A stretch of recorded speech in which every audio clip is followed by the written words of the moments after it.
ঝিনাইদহের কোটচাঁদপুরে green hospital and diagnostic সেন্টারের শুভ উদ্বোধন উপলক্ষে আলোচনা সভা ও দোয়া অনুষ্ঠিত হয়েছে। শুক্রবার সকালে শহরের বলুয়ার স্ট্যান্ডে গ্রিন হসপিটালে এই আলোচনা সভা অনুষ্ঠিত হয়। এ সময় প্রধান অতিথি হিসেবে উপস্থিত ছিলেন বাংলাদেশ জামাতে ইসলামীর কেন্দ্রীয় মজলিসের সুরার সদস্য ও ঝিনাইদহ জেলা শাখার নায়েবে আমির অধ্যাপক মতিয়ার রহমান। এ সময় তিনি গ্রিন হসপিটাল কোটচাঁদপুরের জন্য স্বাস্থ্যসেবায় আরও গতিশীল হবে বলে বিভিন্ন মতবাদ তুলে ধরে হাসপাতালের পথ চলার শুভ উদ্বোধন ঘোষণা করেন। আজ আমাদের এখানে এই যে গ্রিন হসপিটালটা তার শুভযাত্রা শুরু করেছে। গ্রিন হসপিটাল পরে হবে ডায়াগনস্টিক সেন্টার যারা শুরু করছে। আমার মহেশপুর কোটচাঁদপুরে আমি মনস্তাত্ত্বিকভাবে মনে করি যত প্রতিষ্ঠান জন্ম নিয়েছে সব প্রতিষ্ঠান তো আমাদের নাকি আল্লাহ যদি এখানে আমাদের এমপি বানায় আর বানাক আর না বানাক, আমি তো মনে করি যে we should extend hour helping hands to the needs of the people of the situation, অসহায় হতদরিদ্র বঞ্চিত মানুষের প্রতি আমাদের হাতটাকে প্রসারিত করা দরকার। মানুষ যখন মারা যায় তখন সমুদ্র বক্ষে একটি টোকাফানা শ্যাওলা হাতে পেলেও আগড়িয়ে ধরে বাঁচার আকুতি দিয়ে বিশ্ব মানবতা আত্মনাদ করে যে বাঁচতে চাই, আমাকে বাঁচাও, আমাকে সেবা দাও, আমাকে চিকিৎসা দাও। আল্লাহ বলছে মানুষের সেবা করো, তুমি কই আমাকে তো চিকিৎসা দাওনি, আল্লাহ চিকিৎসার দরকার আছে। মানব সেবা মানে আল্লাহ বলে তাহলে তুমি আমাকে সেবা করেছো। হিউম্যান সার্ভিস, এটা মানব সেবাটাই হলো আল্লাহ তাআলার সবচেয়ে বড় ইবাদত। এই মানুষের জন্য বিচার ব্যবস্থা, এই মানুষের জন্য আইন আদালত, এই মানুষের জন্য দেওয়ানি ফৌজদারি, এই মানুষের জন্য চিকিৎসা ব্যবস্থা। তাই এই প্রতিষ্ঠানটার মানব সেবার লক্ষ্য উদ্দেশ্য নিয়ে জন্ম হওয়াটা একান্ত বাঞ্ছনীয়। এ সম্পর্কে আমাদেরকে হাফিজুর রহমান আমাদেরকে আশ্বস্ত করেছে। কি কথা ঠিক না ঠিক? এও বলেছেন যেটা একদম কিছু নেই, নিঃস্ব মানুষ আমরা ফ্রি ট্রিটমেন্ট দেবো। হে আল্লাহ, এটাকে মাথা তুলে দাঁড়িয়ে মানব সেবার অনন্য প্রাণ কেন্দ্রে তুমি পরিণত করে দাও। এবং সকলে বলে না, আমি এই কথাগুলো বলেই আমরা এখন হাসপাতাল উদ্বোধন করছি আপনাদেরকে সাথে।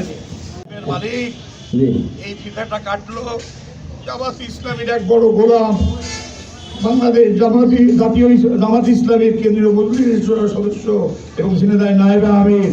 লাখো মানুষের ভালোবাসা নিয়েই আমি আজকে এটাকে কাটলাম। সকলেই এর প্রতি দয়ার্থ মনোভাব নিয়ে সকলেই এর কল্যাণে সংযুক্ত হবেন, সম্পৃক্ত হবেন, এ কথা বলেই বিসমিল্লাহির রহমানির রহিম। আল্লাহু আকবার। এ সময় বিশেষ অতিথি হিসেবে উপস্থিত ছিলেন কোটচাঁদপুর উপজেলা জামাতের আমির আজিজুর রহমান, সাবেক উপজেলা জামাতের আমির ও চেয়ারম্যান তাজুল ইসলাম, মহেশপুর উপজেলা জামাতের আমির অধ্যাপক ফারুক আহমেদ, ঝিনাইদহ জেলা শাখার ছাত্র শিবিরের সাবেক সভাপতি ওমর ফারুক। এছাড়াও হাসপাতালের বিভিন্ন পর্যায়ের কর্মকর্তা কর্মচারী উপস্থিত ছিলেন। এ সময় গ্রিন হাসপাতালের চেয়ারম্যান হাফিজুর রহমান রোগীদের জন্য সেবার মান সম্পর্কে তুলে ধরেন। আমাদের এলাকায় যে সমস্ত দুস্থ মানুষ আছে, গরিব রোগী আছে, যারা অনেকে টাকা পয়সার জন্য চিকিৎসা নিতে পারে না, এই সমস্ত ব্যক্তিদের জন্য আমরা একটা ফ্রি মেডিকেলের ক্যাম্প করছি। এই মেডিকেল ক্যাম্পগুলোতে আমাদের বিশেষজ্ঞ 3 জন ডাক্তার ঢাকা থেকে আসবে, যারা আমাদের এখানে সারাদিন চেম্বার করবে। আজকে সম্পূর্ণ ফ্রি তাদের চিকিৎসা দেওয়া হবে। এর সাথে সাথে আমাদের রক্তের গ্রুপিং এবং ডায়াবেটিক্স পরীক্ষাটা আমরা সম্পূর্ণ ফ্রি করব। এই উদ্বোধনের মধ্য দিয়ে আমাদের কোটচাঁদপুরবাসী এবং মহেশপুরবাসীর এই অত্র এলাকার আমাদের একটা সুন্দর সেবা দেওয়ার উদ্দেশ্য করে আমরা এই প্রতিষ্ঠানটা আমরা আজকে শুরু করলাম।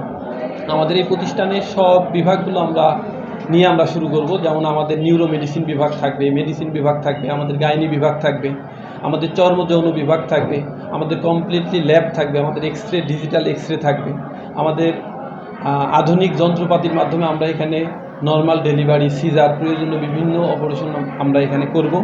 তো আমি আজকের মাধ্যমে সবাইকে, আমাদের কোটচাঁদপুর মহেশপুর সবাইকে আমি বলতে চাই যে আমাদের প্রতিষ্ঠানটা ব্যতিক্রমধর্মী একটা প্রতিষ্ঠান। এই প্রতিষ্ঠানের মাধ্যমে আমরা আমাদের যে সেবা দেওয়ার লক্ষ্যে আমরা মানুষকে সেবা দিচ্ছি, এটা যেন আমরা দিতে পারি। এই জন্য আমি আমাদের অত্র অঞ্চলের মানুষের কাছে, কোটচাঁদপুর মহেশপুর মানুষের কাছে দোয়া চাইব। এছাড়াও হাসপাতালের স্বাস্থ্যসেবা সম্পর্কে কথা বলেন পরিচালক বৃন্দরা। আমি মোহাম্মদ রেজাউল হোসেন। আমাদের অঞ্চলের গরিব, অসহায়, এতিম, হতদরিদ্র মানুষের বিশেষ করে কল্যাণে বা মানব সেবার জন্যই মূলত আমাদের এই প্রতিষ্ঠান করা। আমরা যাতে জনগণের সার্বিক খেদমত করতে পারি, সেবা করতে পারি, সেই লক্ষ্য এবং উদ্দেশ্যকে নিয়েই আমাদের এই প্রতিষ্ঠান যাত্রা শুরু হয়েছে। বিভিন্ন প্রকার দরিদ্র, অসহায়, এতিম, প্রতিবন্ধী, বিধবা তারা যেন বিনামূল্যে এই সেবা নিতে পারে সেই ব্যবস্থা করেছি। আমি সাইফুল্লাহ তারেক, পরিচালক, গ্রিন হসপিটাল কোটচাঁদপুর। আজকে আমাদের ফ্রি মেডিকেল ক্যাম্পেইনের মাধ্যমে আমাদের green hospital and diagnostic centre শুভ উদ্বোধন হলো। আমাদের লক্ষ্য উদ্দেশ্য থাকবে আমাদের যে কমিটমেন্ট স্বাস্থ্যসেবায় কোটচাঁদপুর তথা আমাদের এই এলাকায় একটি ব্যতিক্রমধর্মী প্রতিষ্ঠান হবে এবং সঠিক সেবা এবং দুস্থ ও অসহায় মানুষ এখানে তাদের কাঙ্ক্ষিত সেবা পাবে বলে আমরা আশাবাদী এবং আমরা সেই কমিটমেন্ট বজায় রাখবো ইনশাল্লাহ। আমি Mohammad Shahjahan Ali, the green hospital and diagnostic সেন্টারের একজন পরিচালক। আমরা মানুষের এই দুঃখটাকে দূর করব, এলাকাবাসী যেন অন্তত আমাদের এই কেন্দ্রে এসে, আমাদের এই হসপিটালে এসে, এই গ্রিন হসপিটালে এসে তারা যেন অন্তত নিরাশ না হয়ে যায়। যত হতদরিদ্র হোক না কেন, যত অসহায় হোক না কেন, একেবারে যদি ভিখারি হয়, কোনো অর্থ না থাকে, আমরা চেষ্টা করব তাকে অন্তত ফ্রি সার্ভিস দেওয়ার জন্য যতটুকু পারি আমাদের সামর্থ্য অনুসারে। আর সবচেয়ে বড় কথা হবে মানুষের যে সেবাটা, এই সেবাটা দেব আমরা একেবারে নিরঙ্কুশভাবে, সম্পূর্ণভাবে আন্তরিকতার সাথে। আমাদের যে সমস্ত কর্মকর্তা কর্মচারীবৃন্দ আছে তাদেরকেও আমাদের নির্দেশনা আছে যে কোনো ক্রমে যেন কোনো রোগী এসে হয়রানির শিকার না হয়। যদি কোনো রোগীর ডেলিভারি 100% নর্মালি হয়, আমরা তাকে কখনোই ডেলিভারি ছাড়া কখনো সিজারিয়ান অপারেশনে নিয়ে যাব না। কেন নিয়ে যাব না? সিজারিয়ান অপারেশন আমরা ভালো মনে করি না। সিজারিয়ান অপারেশনে অনেক সময় একটা মেয়ে অসহায় হয়ে যায়, পঙ্গু হয়ে যায়।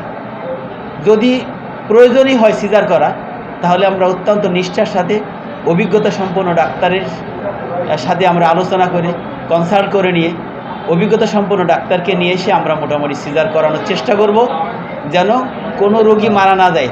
আমাদের ঢাকা থেকে ডাক্তার আসবেন, ফরিদপুর থেকে ডাক্তার আসবেন, তারা অত্যন্ত সিনসিয়ার, অত্যন্ত ন্যায়নিষ্ঠাবান, অত্যন্ত তাকওয়াবান।